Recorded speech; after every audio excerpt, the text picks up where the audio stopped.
മന്ത്രിയായ സമയത്ത് വന്നൊരു വാട്സാപ്പ് മെസ്സേജ് പലയിടത്തും പറയാറുണ്ട്. ഒരു നഗരസഭയിൽ ബിൽഡിംഗ് പെർമിറ്റിന് കയറി 3 മാസം പെർമിറ്റ് കിട്ടാതെ വലഞ്ഞ ഒരാളുടെ മെസ്സേജായിരുന്നു. എനിക്ക് അദ്ദേഹം അയച്ച മെസ്സേജ് ഇതാണ്: 3 മാസമായി ഞാൻ കയറി ഇറങ്ങുന്നു, ഇതുവരെ പെർമിറ്റ് കിട്ടിയിട്ടില്ല. ഓരോ തവണ ഇവിടെ നിന്ന് ഇറങ്ങുമ്പോഴും ഒരു പന്നിപ്പടക്കമെങ്കിലും എറിഞ്ഞിട്ടിറങ്ങാൻ തോന്നാറുണ്ട് എന്നാണ്. അവിടെ നിന്ന് കെ സ്മാർട്ട് ഇപ്പോൾ 1 വർഷം പിന്നിട്ടപ്പോഴുള്ള മാറ്റം, കഴിഞ്ഞ ദിവസം ഞങ്ങൾ നോക്കി, 66,862 ബിൽഡിംഗ് പെർമിറ്റുകൾ നൽകിയത് 30 സെക്കൻഡിൽ താഴെ സമയം കൊണ്ടാണ്. 30 സെക്കൻഡിൽ താഴെ സമയം കൊണ്ട്, 1 മിനിറ്റിൽ താഴെ സമയം കൊണ്ട് നൽകിയിട്ടുള്ള ബിൽഡിംഗ് പെർമിറ്റുകൾ വേറെയുണ്ട്. ആ മാറ്റം വന്നിട്ടുണ്ട്, പൂർണ്ണമായിട്ടില്ല, പക്ഷെ വലിയൊരു മാറ്റം ഇപ്പോൾ വന്നു കഴിഞ്ഞിട്ടുണ്ട്. അപ്പോൾ സേവനങ്ങൾ അതിവേഗത്തിൽ എത്തുക എന്നതാണ് ആളുകൾ ആഗ്രഹിക്കുന്നത്. തദ്ദേശ സ്ഥാപനങ്ങളെക്കുറിച്ചുള്ള ഏറ്റവും വലിയ പരാതിയും അതായിരുന്നു, സേവനങ്ങൾ നൽകുന്നതിനുള്ള കാലതാമസം. ഏറ്റവും കൂടുതൽ പരാതികൾ, അപേക്ഷകൾ, ഫയലുകൾ ഒക്കെ കൈകാര്യം ചെയ്യുന്ന വകുപ്പാണ്, സ്ഥാപനങ്ങളാണ് തദ്ദേശ സ്വയംഭരണ സ്ഥാപനങ്ങൾ. 90 ലക്ഷം ഫയൽ കൈകാര്യം ചെയ്യുമ്പോൾ 99% ഭംഗിയായിട്ട് ചെയ്താലും 1% എന്നത് വലിയ നമ്പറാണ്. 1% എന്നത് വലിയൊരു നമ്പറാണ്. അപ്പോൾ ഈ 99% നന്നായി നടന്നതിൻ്റെയും ഗുണം ഈ 1% ശരിയായിട്ട് നടക്കാതെ വരുമ്പോൾ നഷ്ടപ്പെടുത്തും. അപ്പോൾ സേവന ഗുണമേന്മ, അതിൻ്റെ ഗതിവേഗം വർദ്ധിപ്പിക്കുക എന്നത് ഏറ്റവും പ്രധാനമാണ്. അടുത്തൊരു 5 വർഷത്തിനുള്ളിൽ ഒരാൾ തദ്ദേശ സ്ഥാപനങ്ങളുടെ ഓഫീസുകൾ കയറാത്ത സ്ഥിതിവിശേഷം ഉണ്ടാവണം. അതോടൊപ്പം ഡിജിറ്റൽ സാക്ഷരതയിൽ നിന്ന് ഒരു റെസ്പോൺസിബിൾ ഡിജിറ്റൽ സിറ്റിസൺഷിപ്പ് എന്ന ഒരു ആശയത്തിലേക്ക് നമുക്ക് വികസിക്കാനും കഴിയണം. ഇവിടെ നാം ചർച്ച ചെയ്യുന്നത് 2031 ആകുമ്പോഴേക്കും പ്രാദേശിക ഭരണ മേഖലയിൽ തദ്ദേശ സ്വയംഭരണ സ്ഥാപനങ്ങളുടെ പ്രവർത്തനത്തിൽ എന്തെല്ലാം ലക്ഷ്യങ്ങളാണ് നാം കൈവരിക്കേണ്ടത്, അതിന് ആവശ്യമായ കർമ്മപദ്ധതി എന്താണ് എന്നതാണ്. ഇപ്പോൾ കേരള വികസന മാതൃക ലോകത്തിൻ്റെ മുഴുവൻ ശ്രദ്ധ പിടിച്ചു പറ്റിയിട്ടുള്ളതാണ്. ആ മാതൃക സൃഷ്ടിക്കുന്നതിൽ തദ്ദേശ സ്ഥാപനങ്ങളും വികേന്ദ്രീകൃത ഭരണ സംവിധാനവും വളരെ പ്രധാനപ്പെട്ട നേതൃത്വപരമായ ഒരു പങ്ക് വഹിച്ചിട്ടുണ്ട്. ഈ ജനപങ്കാളിത്തത്തിലും അതുപോലെ അധികാര വികേന്ദ്രീകരണത്തിൻ്റെയും വികേന്ദ്രീകൃത ആസൂത്രണത്തിൻ്റെയും തത്വങ്ങളിലും ഊന്നി നിന്നുകൊണ്ട് തന്നെ അവയെ കൂടുതൽ ശക്തിപ്പെടുത്തുക, തദ്ദേശ സ്വയംഭരണ സ്ഥാപനങ്ങളെ ശക്തിപ്പെടുത്തുക, പ്രാദേശിക ഭരണ സംവിധാനത്തെ കാലാനുസൃതമായി നവീകരിക്കുക എന്ന കാഴ്ചപ്പാടിൻ്റെ അടിസ്ഥാനത്തിലാണ് തദ്ദേശ സ്വയംഭരണ വകുപ്പിൻ്റെ ഈ നയരേഖ നിങ്ങളുടെ മുമ്പിൽ അവതരിപ്പിക്കുന്നത്. ഇതാണ് അടിസ്ഥാന സമീപനം. പ്രധാനമായിട്ടും 10 കാര്യങ്ങൾ മാത്രമാണ് ഇവിടെ ചുരുങ്ങിയ സമയം കൊണ്ട് പരാമർശിച്ചു പോകാൻ ഉദ്ദേശിക്കുന്നത്. ഒന്നാമത്തെ കാര്യം, പൗരകേന്ദ്രിതമായിട്ടുള്ള സദ്ഭരണം എന്ന ആശയത്തെ മുൻനിർത്തി പൗരന്മാരെ കേന്ദ്രസ്ഥാനത്ത്, ജനങ്ങളെ കേന്ദ്രസ്ഥാനത്ത് പ്രതിഷ്ഠിക്കുന്ന ഈ സമീപനത്തെ കൂടുതൽ ശക്തിപ്പെടുത്താനുള്ള തുടർ പ്രവർത്തനങ്ങളാണ്. ഇപ്പോൾ വാർഷിക പദ്ധതി രൂപീകരണത്തിൽ ജനങ്ങളുടെ പങ്കാളിത്തം, അവരുടെ തത്സമയ ഇൻപുട്സ്, അതുപോലെ അവരുടെ നിരീക്ഷണം എന്നിവ വർദ്ധിപ്പിക്കുക, അതിനൊരു വിശാലമായിട്ടുള്ള പ്ലാറ്റ്ഫോം തദ്ദേശ സ്വയംഭരണ വകുപ്പ് വികസിപ്പിക്കണം എന്നാണ് ഉദ്ദേശിക്കുന്നത്. ഇപ്പോൾ ഗ്രാമസഭകളുടെ പങ്കാളിത്തം, ജനകീയാസൂത്രണത്തിൻ്റെ തുടക്കകാലത്ത് വർദ്ധിച്ച ആവേശത്തോടു കൂടിയിട്ടുള്ള പങ്കാളിത്തം ഗ്രാമസഭകളിൽ ഉണ്ടായിരുന്നു. ഇന്ന് പങ്കാളിത്തം കുറഞ്ഞു വരുന്നതായിട്ടാണ് കാണുന്നത്. അത് സ്വയം വിമർശനപരമായിട്ട് നാം കാണണം. അതെങ്ങനെ പരിഹരിക്കാം, എങ്ങനെ കുറവ് പരിഹരിച്ച് കൂടുതൽ ജനപങ്കാളിത്തം ഉണ്ടാക്കാം എന്നത് ഗൗരവമായിട്ട് ആലോചിക്കേണ്ട ഒരു കാര്യമാണ്. അപ്പം അതിനുതകുന്ന മാറ്റങ്ങൾ, പരിഷ്കാരങ്ങൾ എന്നെല്ലാം വേണം. ഓൺലൈനായിട്ടും ആളുകൾക്ക് ഗ്രാമസഭയിൽ പങ്കെടുക്കാനുള്ള സൗകര്യം നൽകാമോ, ഹൈബ്രിഡ് മാതൃക സ്വീകരിക്കാമോ തുടങ്ങിയിട്ടുള്ള കാര്യങ്ങളെല്ലാം നാം ചർച്ച ചെയ്യേണ്ടതുണ്ട്. അപ്പോൾ ഗ്രാമസഭകളിലെ പങ്കാളിത്തം, അതുവഴി പദ്ധതി രൂപീകരണ പ്രവർത്തനങ്ങളിൽ ഉള്ള പങ്കാളിത്തം, പിന്നെ ഇതിൻ്റെ നിരീക്ഷണം, ഇതിലെല്ലാം ജനപങ്കാളിത്തം ഉറപ്പുവരുത്തുക എന്നത്, പൗരന്മാരെ ഇതിൻ്റെ എല്ലാം കേന്ദ്രസ്ഥാനത്ത് പ്രതിഷ്ഠിക്കുക, അതിനാവശ്യമായിട്ടുള്ള നടപടികൾ നമുക്ക് അടുത്ത 5 വർഷത്തിനുള്ളിൽ സ്വീകരിക്കേണ്ടതുണ്ട്. ഇപ്പോൾ ഈ റിയാക്റ്റീവായിട്ടുള്ള ഗവേണൻസിൻ്റെ മാതൃകയ്ക്ക് പകരം പ്രൊആക്റ്റീവും പ്രിഡിക്റ്റീവുമായിട്ടുള്ള ഗവേണൻസ് മാതൃക അതാണ് മുന്നോട്ട് വയ്ക്കാൻ ആഗ്രഹിക്കുന്നത്. ഇപ്പോൾ പുതുതലമുറ വികസന പ്രശ്നങ്ങളെ അഭിസംബോധന ചെയ്യാനുള്ള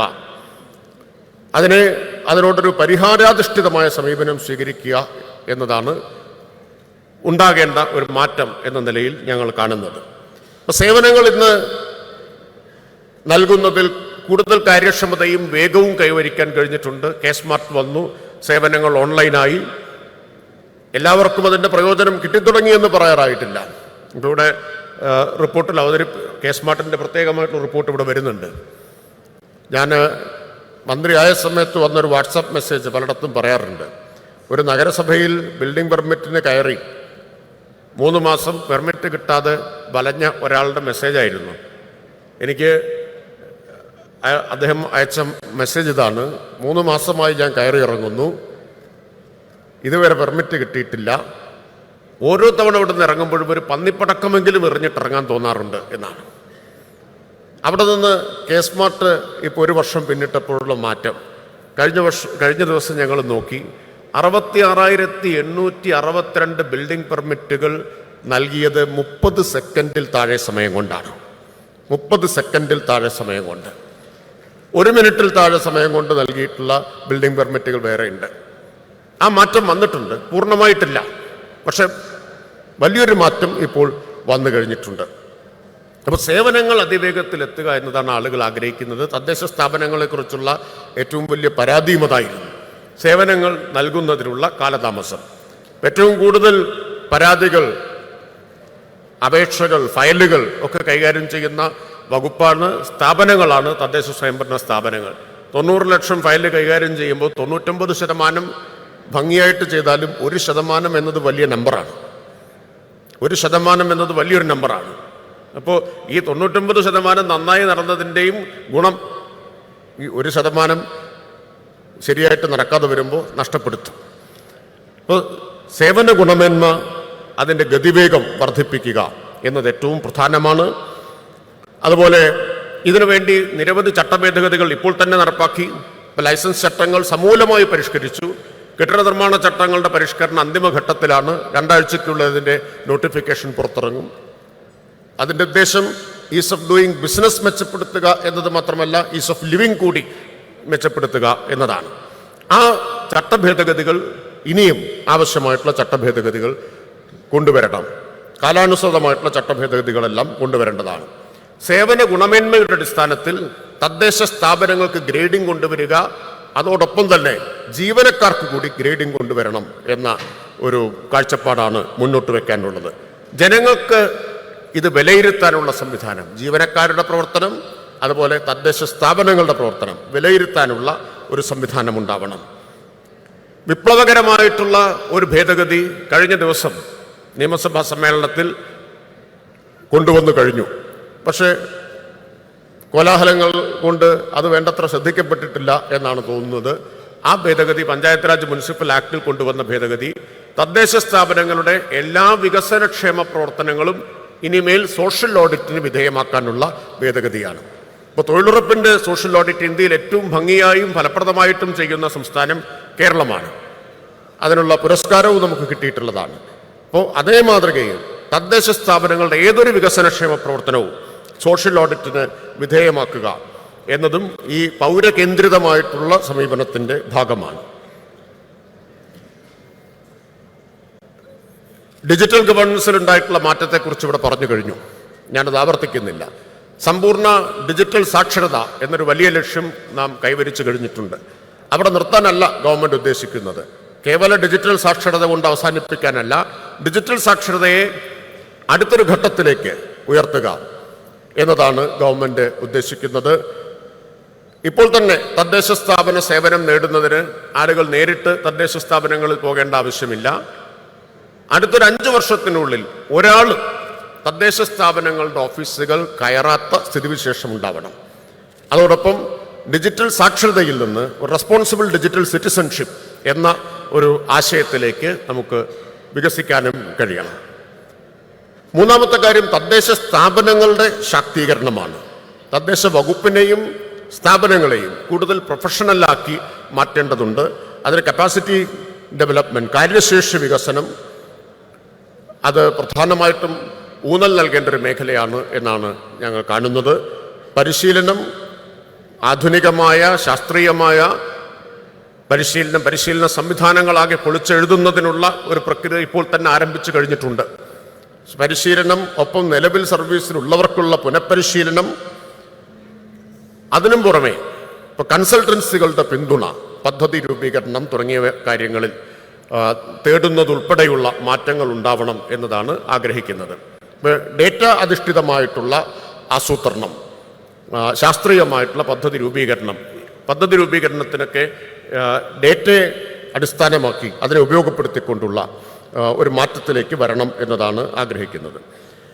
അതുപോലെ തദ്ദേശ സ്ഥാപനങ്ങൾ പലപ്പോഴും സംസ്ഥാന ഗവൺമെൻറ്റിൻ്റെ വികസന ഫണ്ട് വിനിയോഗത്തിൽ മുമ്പിൽ നിൽക്കുമ്പോഴും കേന്ദ്ര ഫണ്ടുകൾ വിനിയോഗത്തിൽ പിന്നിലാണ് നിൽക്കുന്നത് എന്നൊരു ദൗർബല്യമുണ്ട്.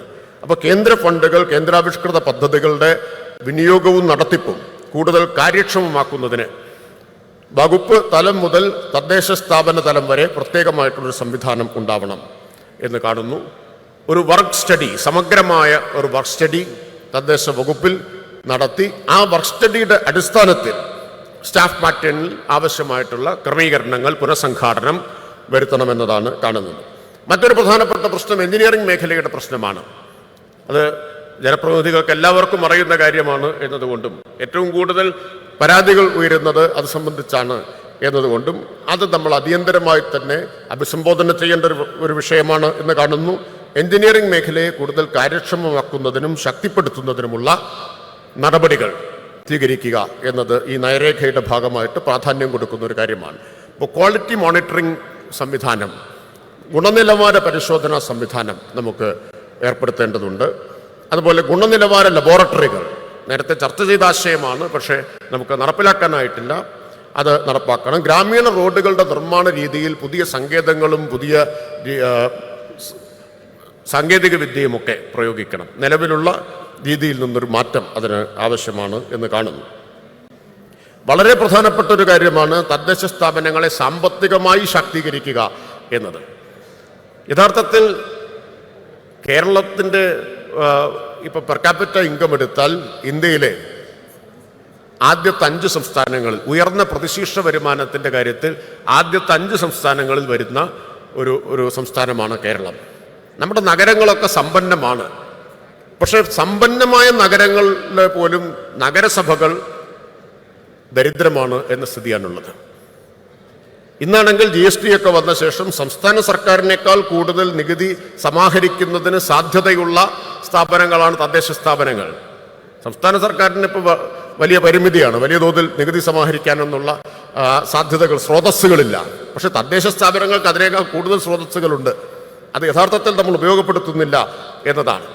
അപ്പം അതുകൊണ്ട് തനത് വരുമാനം, ഓൺ ടാക്സ് റവന്യൂ വർദ്ധിപ്പിക്കാനുള്ള നടപടികൾ. ഇപ്പോൾ ഒറ്റ കണക്ക് ഇവിടെ നിങ്ങൾ അവതരിപ്പിച്ചപ്പോൾ ശ്രദ്ധിച്ചിട്ടുണ്ടോ എന്ന് എനിക്ക് അറിഞ്ഞുകൂടാ. ഇപ്പോൾ കേസ്മാർട്ട് വന്നപ്പോൾ ഉണ്ടായിട്ടൊരു മാറ്റം, പഞ്ചായത്തുകൾ താരതമ്യേന എപ്പോഴും നികുതി പിരിവിൽ മുമ്പിലാണ്. 85% മുകളിലാണ് പഞ്ചായത്തുകളുടെ നികുതി പിരിവ്. അതുകൊണ്ട് അവിടെ ഉണ്ടായ വർധനവ് 14.41%. മാത്രമല്ല, പഞ്ചായത്തിൽ 25 മുതലാണ് കേസ്മാർട്ട് നടപ്പാക്കിയത്. 24 മുനിസിപ്പാലിറ്റികളിൽ നടപ്പാക്കി, 25 പഞ്ചായത്ത് നടപ്പാക്കി. ഏറ്റവും പിന്നിൽ നികുതി പിരിവിൽ ഉണ്ടായിരുന്നത് കോർപ്പറേഷനുകളാണ്.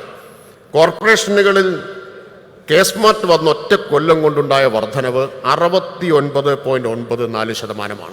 ഡിമാൻഡിൻ്റെ 69.94% അധികം, കഴിഞ്ഞ തവണ പിരിച്ചതിനേക്കാൾ അധികം നികുതി സമാഹരിക്കാൻ കഴിഞ്ഞു. ഇപ്പോൾ കൊച്ചി മേയർ ഇവിടെ ഇരിപ്പുണ്ട്. കേസ്മാർട്ടിനൊപ്പം ഡേറ്റ പ്യൂരിഫിക്കേഷൻ കൂടി നടപ്പാക്കിയപ്പോൾ ഏറ്റവും വലിയ വർധനവുണ്ടായ ഒരു നഗരമാണ് കൊച്ചി. 118 കോടിയോ മറ്റാണ് കൊച്ചിയുടെ വരുമാനത്തിലുണ്ടായിട്ടുള്ള വർധനവ് എന്നത്. ഇത് കാണിക്കുന്നത് നികുതി നിരക്കുകൾ വർദ്ധിപ്പിച്ചുകൊണ്ടല്ലാതെ തന്നെ തനത് വരുമാനം വർദ്ധിപ്പിക്കാൻ കഴിയും എന്നതാണ്. ഇപ്പോൾ സാങ്കേതിക വിദ്യയുടെ സഹായം, കേസ്മാർട്ടിനെ പോലുള്ള ഓൺലൈൻ സംവിധാനങ്ങൾ ഉപയോഗപ്പെടുത്തി, GIS അധിഷ്ഠിത സംവിധാനങ്ങൾ ഉപയോഗിച്ചൊക്കെ ശാസ്ത്രീയമായ കുറ്റമറ്റ നികുതി നിർണയം നടത്തിക്കൊണ്ടും ശാസ്ത്രീയമായ നികുതി സമാഹരണം വഴിയും അധിക നികുതി ഭാരം അടിച്ചേൽപ്പിക്കാതെ തന്നെ വലിയ തോതിൽ വരുമാനം വർദ്ധിപ്പിക്കാൻ കഴിയും. അപ്പം അത് വളരെ പ്രാധാന്യം കൊടുക്കേണ്ട ഒരു മേഖലയാണ് എന്ന് കാണുന്നു. അതുപോലെ നാലാമതായിട്ട് ഊന്നൽ നൽകേണ്ട ഒരു മേഖല പ്രാദേശിക സാമ്പത്തിക വികസനം എന്നതാണ്, ലോക്കൽ എക്കണോമിക് ഡെവലപ്മെന്റ്. അത് ത്വരിതപ്പെടുത്തുന്നതിനുള്ള ഒരു പരിതോവസ്ഥ കേരളത്തിലാകെ തദ്ദേശ സ്ഥാപന തലത്തിൽ സൃഷ്ടിക്കണം. ഇപ്പം ലൈസൻസ് ചട്ട ഭേദഗതികളിലൊക്കെ വരുത്തിയിട്ടുള്ള മാറ്റത്തിൻ്റെ ഒരു ഉദ്ദേശം അതുകൂടിയാണ്. സംരംഭങ്ങൾ അതുവഴി പ്രാദേശിക സാമ്പത്തിക വികസനം, തൊഴിൽ, വരുമാനം ഇത് സൃഷ്ടിക്കാനുള്ള ഒരു അനുകൂലമായിട്ടുള്ള സാഹചര്യം സൃഷ്ടിക്കുക. ഇതുവരെ തദ്ദേശ സ്ഥാപനങ്ങളെ കുറിച്ചുണ്ടായിരുന്ന ഒരു പ്രതിച്ഛായ, ഏത് സംരംഭത്തെയും തടസ്സപ്പെടുത്തുന്നവർ, അത് മുടക്കാൻ നിൽക്കുന്നവർ എന്ന ഒരു വില്ലൻ പരിവേഷം ഉണ്ടായിരുന്നു. പൂർണ്ണമായി മാറി എന്ന് പറയില്ല, പക്ഷെ മാറി വരുന്നുണ്ട്. ആ മാറ്റം കൂടി ലക്ഷ്യമിട്ടുകൊണ്ടാണ് ലൈസൻസ് ചട്ട ഭേദഗതികൾ വന്നിട്ടുള്ളത്. ഈ പ്രക്രിയയെ നമുക്ക് മുന്നോട്ട് കൊണ്ടുപോകേണ്ടതുണ്ട്. ഇപ്പോൾ കേരളം കൈവരിച്ചിട്ടുള്ള അഭിമാനകരമായ സാമൂഹിക നേട്ടങ്ങൾ തന്നെ വിദ്യാഭ്യാസ മേഖലയിൽ, ആരോഗ്യ മേഖലയിൽ, കഴിഞ്ഞ മാസമാണ് നമ്മൾ കുറഞ്ഞ ശിശുമരണ നിരക്കിൽ അമേരിക്കയെ മറികടന്ന് മുന്നിലെത്തിയത്. അപ്പോൾ ഈ നേട്ടങ്ങളൊക്കെ നിലനിൽക്കണമെങ്കിൽ സാമ്പത്തിക വളർച്ചയും വരുമാനവും റിസോഴ്സ് മൊബിലൈസേഷനും പ്രധാനമാണ്.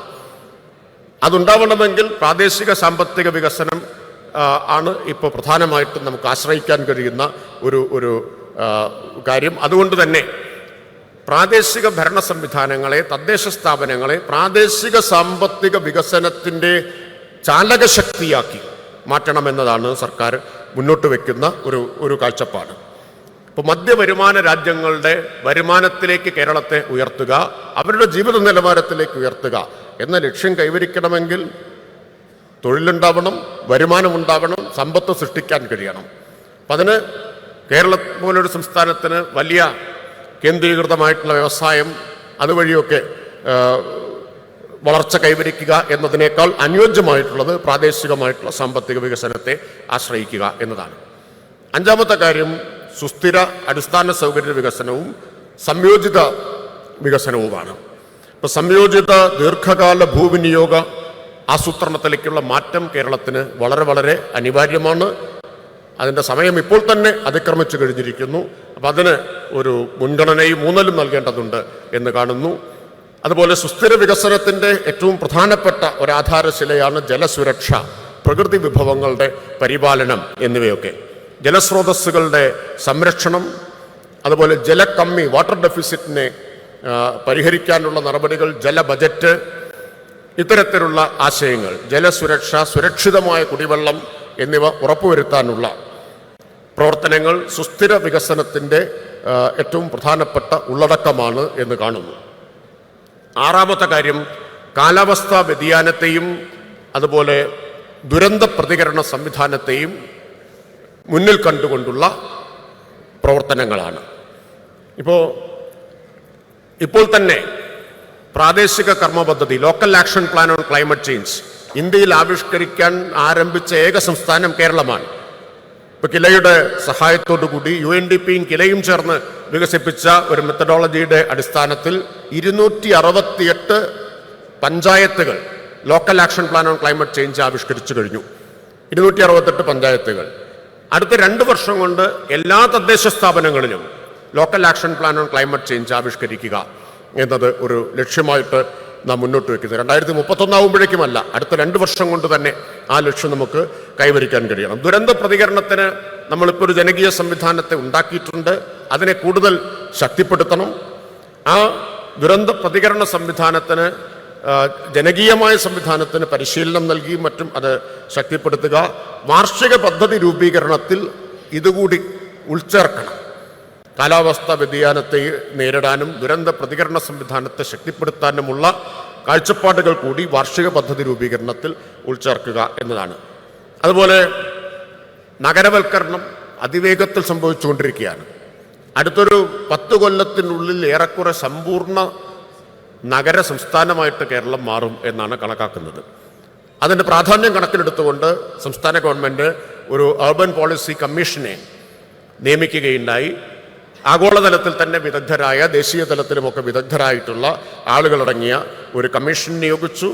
സമയബന്ധിതമായിട്ട് ആ കമ്മീഷൻ അവരുടെ പഠനം പൂർത്തിയാക്കി സമഗ്രമായൊരു റിപ്പോർട്ട് ആ കമ്മീഷൻ ഗവൺമെന്റിന് സമർപ്പിച്ചു കഴിഞ്ഞു. ആ റിപ്പോർട്ടിന്റെ അടിസ്ഥാനത്തിൽ കഴിഞ്ഞ മാസം കൊച്ചിയിൽ 2 ദിവസത്തെ വിശദമായ ലോകത്തെ വിവിധ ഭാഗങ്ങളിൽ നിന്നുള്ള വിദഗ്ധരും മന്ത്രിമാരും മേയർമാരും ഒക്കെ പങ്കെടുത്തുകൊണ്ടുള്ള ഒരു അർബൻ കോൺക്ലേവ് ഗവൺമെന്റ് തദ്ദേശ സ്വയംഭരണ വകുപ്പ് നടത്തുകയുണ്ടായി. ആ കോൺക്ലേവിൽ ഉയർന്നു വന്ന 300ഓളം നിർദ്ദേശങ്ങളുണ്ട്. അതുകൂടി കണക്കിലെടുത്തുകൊണ്ട് കരട് നഗര നയം ആവിഷ്കരിക്കുന്ന പ്രക്രിയ നടന്നുകൊണ്ടിരിക്കുകയാണ്. ഡിസംബർ മാസത്തോടുകൂടി കേരളം നഗരനയം ഇന്ത്യയിൽ ആവിഷ്കരിക്കുന്ന ആദ്യത്തെ സംസ്ഥാനമായിട്ട് മാറും.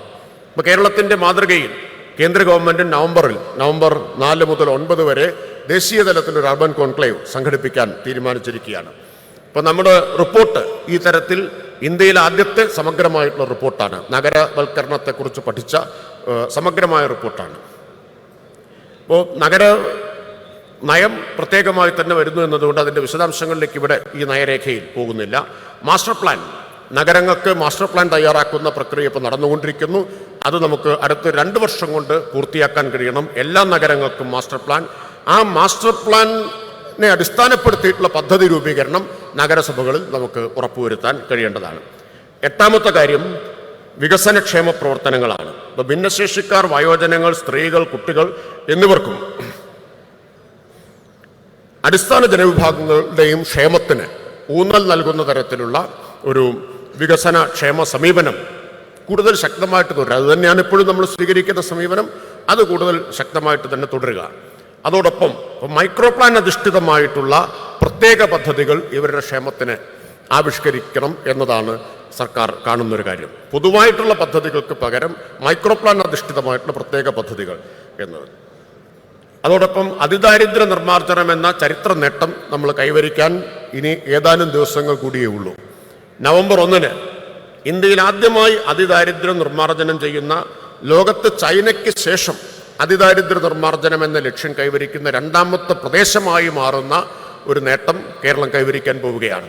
ഇവിടെ കണക്കുകൾ അവതരിപ്പിച്ചു കഴിഞ്ഞു. 64,006 കുടുംബങ്ങളെ സർവേയിലൂടെ നാം കണ്ടെത്തി. അവരെ അതിദാരിദ്ര്യത്തിലേക്ക് തള്ളിവിട്ട ക്ലേശഘടകങ്ങൾ എന്തെല്ലാമാണെന്ന് കണ്ടെത്തി. ആ ക്ലേശഘടകങ്ങൾ പരിഹരിക്കുന്നതിന് വേണ്ടി മൈക്രോ പ്ലാൻ അധിഷ്ഠിതമായിട്ടുള്ള പ്രത്യേകം മൈക്രോ പ്ലാൻ ഓരോ കുടുംബത്തിനും ആവിഷ്കരിച്ചുകൊണ്ടുള്ള പ്രവർത്തനം നടത്തി. അതിലൂടെ ഇപ്പോൾ ഏതാണ്ട് 97% കുടുംബങ്ങളെയും അതിദാരിദ്ര്യത്തിൽ നിന്ന് മോചിപ്പിക്കാൻ കഴിഞ്ഞു. പക്ഷെ ഗവൺമെന്റ് കാണുന്നത് ഇത് ഒറ്റത്തവണ കൊണ്ട് കൈവരിക്കാവുന്ന ഒരു ലക്ഷ്യം എന്ന നിലയിൽ മാത്രമല്ല. ഇപ്പോൾ അതിദാരിദ്ര്യത്തിൽ നിന്ന് മോചിപ്പിച്ചവർ നാളെ വീണ്ടും അതിദാരിദ്ര്യത്തിലേക്ക് വീണു പോകില്ല എന്ന് ഉറപ്പുവരുത്തേണ്ടതുണ്ട്. അതുപോലെ തന്നെ ഇപ്പോൾ അതിദരിദ്രരല്ലെങ്കിലും നാളെ അതിദാരിദ്ര്യത്തിലേക്ക് വീണു പോകാൻ ഇടയുള്ളവരുണ്ട്. അപ്പം അതുകൊണ്ട് അതിദാരിദ്ര്യ നിർമ്മാർജ്ജനത്തിൻ്റെ സുസ്ഥിരത ഉറപ്പുവരുത്താനുള്ള തുടർ പ്രവർത്തനങ്ങൾ തദ്ദേശ സ്ഥാപനങ്ങളുടെ നേതൃത്വത്തിൽ വിഭാവനം ചെയ്യുന്നു. 9ാമത്തേത് കുടുംബശ്രീ സംബന്ധിച്ചാണ്. കുടുംബശ്രീ 27 കൊല്ലം മുമ്പ് ആരംഭിച്ചത് ദാരിദ്ര്യ നിർമ്മാർജ്ജന മിഷൻ എന്ന നിലയിലാണ്. എന്നാൽ ഇന്ന് ആ ലക്ഷ്യം നമ്മൾ ഏറെക്കുറെ ഫലപ്രദമായി തന്നെ അഭിസംബോധന ചെയ്തിരിക്കുന്നു. ദാരിദ്ര്യ നിർമ്മാർജ്ജന മിഷൻ എന്നതിൽ നിന്ന് ഒരു സുസ്ഥിര വികസന പ്രസ്ഥാനം എന്ന നിലയിലേക്ക് കുടുംബശ്രീയെ മാറ്റേണ്ടതുണ്ട്, പരിവർത്തിപ്പിക്കേണ്ടതുണ്ട്. കുടുംബശ്രീയുടെ വളർച്ചയുടെ ഒരു പുതിയ ഘട്ടത്തിലേക്ക്, പുതിയ ചുമതലകളിലേക്ക് കുടുംബശ്രീയെ ഉയർത്തേണ്ടതുണ്ട്. അപ്പോൾ വരുമാന വർധനവ് ആയിരിക്കണം ഇനി ഏറ്റവും പ്രധാനപ്പെട്ട ലക്ഷ്യം. ദാരിദ്ര്യ നിർമ്മാർജ്ജനത്തിൽ നിന്ന് വരുമാന വർധനവിലേക്ക് മാറാൻ കഴിയണം. വരുമാന വർധനവും സ്ത്രീ ശാക്തീകരണവും എന്ന ഒരു ദ്വിമുഖമായിട്ടുള്ള സമീപനം ആണ് കുടുംബശ്രീക്ക് ആവശ്യമായിട്ടുള്ളത്. ചെറുകിട ഉപജീവന പദ്ധതികൾ, സംരംഭങ്ങളൊക്കെ തുടരുന്നതോടൊപ്പം, അത് തീർത്തും ഇല്ലാതാക്കണമെന്നില്ല, ചെറുകിട ഉപജീവന സംരംഭങ്ങൾ തുടരുന്നതോടൊപ്പം തൊഴിൽദായകമായ ബിസിനസ് എന്റർപ്രൈസസുകളിലേക്ക് കൂടി കുടുംബശ്രീ മാറണമെന്നാണ് കാണുന്നത്. ഇപ്പോൾ സംരംഭങ്ങൾക്കൊപ്പം തൊഴിൽ പങ്കാളിത്ത വർധനവ്, വേജ് ബേസ്ഡ് എംപ്ലോയ്മെന്റ് എന്ന ഒരു ലക്ഷ്യം മുൻനിർത്തി കുടുംബശ്രീ ഇപ്പോൾ തന്നെ പ്രവർത്തനം ആരംഭിച്ചു കഴിഞ്ഞു. ഇപ്പോൾ വിജ്ഞാന കേരളത്തിൻ്റെ ഭാഗമായിട്ട് നമ്മൾ ആദ്യം 1 ലക്ഷം, ജനുവരി ആകുമ്പോഴേക്കും 2 ലക്ഷം, മാർച്ച് ആകുമ്പോഴേക്കും 3 ലക്ഷം വനിതകൾക്ക് തൊഴിൽ കൊടുക്കുക എന്നതാണ് കാണുന്നത്. ഇപ്പോൾ കേരളത്തിലെ സ്ത്രീകളുടെ തൊഴിൽ പങ്കാളിത്ത നിരക്ക് 20% മാത്രമാണ്. 20%. 2031 ആകുമ്പോഴേക്കും അത് 50% ഉയർത്താൻ കഴിഞ്ഞാൽ ആയിരക്കണക്കിന് കോടിയാണ് കേരളത്തിലെ വീടുകളിൽ വരുമാനമായിട്ടെത്തുക. നമ്മുടെ GDP-യിലും അത് റിഫ്ലക്റ്റ് ചെയ്യും. ആ നിലയിൽ കേരളത്തിൻ്റെ സമ്പദ്ഘടനയെ, സാമൂഹിക ജീവിതത്തെ വിപ്ലവകരമായി മാറ്റിമറിക്കാൻ പോകുന്നതായിരിക്കും സ്ത്രീകളുടെ തൊഴിൽ പങ്കാളിത്ത നിരക്ക് ഉയർത്തുക എന്നത്. അപ്പോൾ സ്ത്രീകളുടെ തൊഴിൽ പങ്കാളിത്ത നിരക്ക് ഉയർത്തുക എന്നത് കുടുംബശ്രീയുടെ ഒരു പ്രധാനപ്പെട്ട അജണ്ടയായി, ലക്ഷ്യമായി മാറേണ്ടതുണ്ട് എന്നാണ് കാണുന്നത്. അതോടൊപ്പം ഉൽപാദന വിതരണ രംഗത്ത് വലിയൊരു ജനകീയ ബദൽ സൃഷ്ടിക്കാനും കുടുംബശ്രീക്ക് മുമ്പിൽ സാധ്യതകളുണ്ട്. ഇപ്പോഴുള്ള കുത്തക സംവിധാനങ്ങൾക്കെല്ലാം ഒരു ബദൽ സൃഷ്ടിക്കാൻ കുടുംബശ്രീ 48 ലക്ഷം, 50 ലക്ഷമാവാൻ പോവാണ് അംഗസംഖ്യ. 50 ലക്ഷം സ്ത്രീകൾ അണിനിരന്നിട്ടുള്ളൊരു പ്രസ്ഥാനത്തിൻ്റെ ഈ നെറ്റ്വർക്കിന് വലിയ സാധ്യതകളാണുള്ളത്. അത് ഉപയോഗപ്പെടുത്തണം എന്നാണ് കാണുന്നത്. അവസാനമായി പറയാനുള്ള കാര്യം, ഈ പുതിയ ചുമതലകളെല്ലാം നിറവേറ്റാൻ കഴിയണമെങ്കിൽ നമുക്ക് നിയമപരിഷ്കരണവും ചട്ടഭേദഗതികളും അനിവാര്യമാണ്. പഞ്ചായത്ത് രാജ് മുനിസിപ്പൽ നിയമങ്ങൾ കാലോചിതമായിട്ട് മാറ്റേണ്ടതുണ്ട്. ദീർഘകാലമായി അത്തരമൊരു പരിഷ്കാരം വന്നിട്ട് ഇപ്പോൾ പുതിയ സാഹചര്യങ്ങൾ അഭിസംബോധന ചെയ്യാൻ തദ്ദേശ സ്ഥാപനങ്ങളെ പ്രാപ്തമാക്കുന്ന വിധത്തിൽ സമഗ്രമായ നിയമഭേദഗതികൾ, കാലാനുസൃതമായ വെല്ലുവിളികളെ നേരിടാൻ ഉതകുന്ന തരത്തിൽ അവരെ ശാക്തീകരിക്കാൻ ഒരു പുതിയ ചട്ടക്കൂട് ഉണ്ടാക്കേണ്ടതുണ്ട്. അതിന് നിയമഭേദഗതി കുറിച്ച് പഠിക്കുന്നതിന് ഒരു കമ്മിറ്റിയെ നിയോഗിക്കണം എന്നതാണ്. സമഗ്ര പരിഷ്കരണത്തെക്കുറിച്ച് ചട്ട ഭേദഗതികൾക്കുള്ള ഒരു കമ്മിറ്റി, വിദഗ്ധരടങ്ങിയിട്ടുള്ള ഒരു കമ്മിറ്റി ഉണ്ടാവണം. ഒപ്പം പദ്ധതി ആസൂത്രണ നിർവഹണ പ്രക്രിയ ശക്തിപ്പെടുത്തുന്നതിന് എങ്ങനെയെല്ലാം ശക്തിപ്പെടുത്താം അത് സംബന്ധിച്ച് പഠിക്കാനും ഒരു കമ്മിറ്റിയെ നിയോഗിക്കേണ്ടതുണ്ട്. ഇങ്ങനെ 10 കാര്യങ്ങൾ ആണ് പ്രധാനമായും നയരേഖയുടെ ഭാഗമായിട്ട് മുന്നോട്ട് വയ്ക്കുന്നത്. ഇത് പുതിയ കാലത്തിൻ്റെ വികസന ആവശ്യങ്ങളെയും വികസന വെല്ലുവിളികളെയും അഭിമുഖീകരിക്കാൻ തദ്ദേശ സ്ഥാപനങ്ങളെ ശക്തിപ്പെടുത്തുക എന്നതാണ് ഉദ്ദേശിക്കുന്നത്. പ്രാദേശിക സർക്കാരുകൾ എന്ന നിലയിൽ തദ്ദേശ സ്ഥാപനങ്ങളുടെ പ്രവർത്തനത്തെ കൂടുതൽ വിപുലമാക്കി, കൂടുതൽ അഗാധമാക്കി മാറ്റുക എന്ന ലക്ഷ്യത്തോടെയാണ് ഈ ഒരു നയരേഖ മുന്നോട്ട് വയ്ക്കുന്നത്. 2031 ആവുമ്പോഴേക്കും, ഇപ്പോൾ മാലിന്യ സംസ്കരണത്തിൻ്റെ കാര്യത്തിൽ ഇവിടെ പറഞ്ഞതുകൊണ്ട് ഞാൻ പറയാതിരുന്നത്, വിട്ടുപോയ ഒരു കാര്യം അതാണ്. ഖരമാലിന്യ സംസ്കരണത്തിൻ്റെ കാര്യത്തിൽ നമ്മൾ അഭിമാനിക്കാവുന്ന നേട്ടങ്ങൾ കൈവരിച്ചു. പക്ഷെ ദ്രവമാലിന്യ സംസ്കരണം, ശുചിമുറി മാലിന്യ സംസ്കരണം, ആ വെല്ലുവിളി ഇപ്പോഴും അവശേഷിക്കുകയാണ്. സ്പെഷ്യൽ വേസ്റ്റ്, അതിൻ്റെ കാര്യത്തിലും നമുക്കിനിയും ലക്ഷ്യങ്ങൾ കൈവരിക്കാനുണ്ട്. പിന്നെയുള്ള പ്രധാനപ്പെട്ട ഊന്നൽ ഖരമാലിന്യ സംസ്കരണത്തിൻ്റെ കാര്യത്തിൽ കൈവരിച്ച നേട്ടങ്ങൾ സുസ്ഥിരമാക്കുന്നതോടൊപ്പം 2031 ആകുമ്പോഴേക്കും പൂർണ്ണമായ ദ്രവമാലിന്യ സംസ്കരണവും ശുചിമുറി മാലിന്യ സംസ്കരണവും സ്പെഷ്യൽ വേസ്റ്റ് സംസ്കരണവും ഉറപ്പാക്കുക, അതിനുള്ള സംവിധാനങ്ങൾ ഒരുക്കുക എന്നതാണ് അടുത്ത 5 വർഷം കൊണ്ട് ലക്ഷ്യമിടുന്ന കാര്യം. ഇപ്പം ഇങ്ങനെ കേരളത്തിൻ്റെ സാമ്പത്തിക സാമൂഹിക ജീവിതത്തിൻ്റെ സമസ്ത മേഖലകളെയും മാറ്റിമറിക്കാൻ ഉതകുന്ന തരത്തിലുള്ള ഒരു കർമ്മപരിപാടി ആവിഷ്കരിക്കാൻ സഹായകരമായ ചർച്ചകൾ ഇവിടെ നടക്കും എന്ന് പ്രതീക്ഷിച്ചുകൊണ്ട്, നിങ്ങളെല്ലാം വലിയ അനുഭവങ്ങളുള്ളവരാണ്. ദീർഘകാലമായി തദ്ദേശ സ്ഥാപനങ്ങൾക്ക് നേതൃത്വം കൊടുക്കുന്ന ജനപ്രതിനിധികൾ, അതുപോലെ തന്നെ ഉദ്യോഗസ്ഥർ, വിദഗ്ധർ, വിവിധ മേഖലകളിലെ വിദഗ്ധർ, നിങ്ങളിൽ നിന്നെല്ലാമുള്ള നിർദ്ദേശങ്ങൾ ഈ നയരേഖയെ സമ്പുഷ്ടമാക്കും എന്ന് പ്രതീക്ഷിച്ചുകൊണ്ട് ഞാൻ എൻ്റെ വാക്കുകൾ നിർത്തുന്നു. എല്ലാവർക്കും അഭിവാദ്യങ്ങൾ.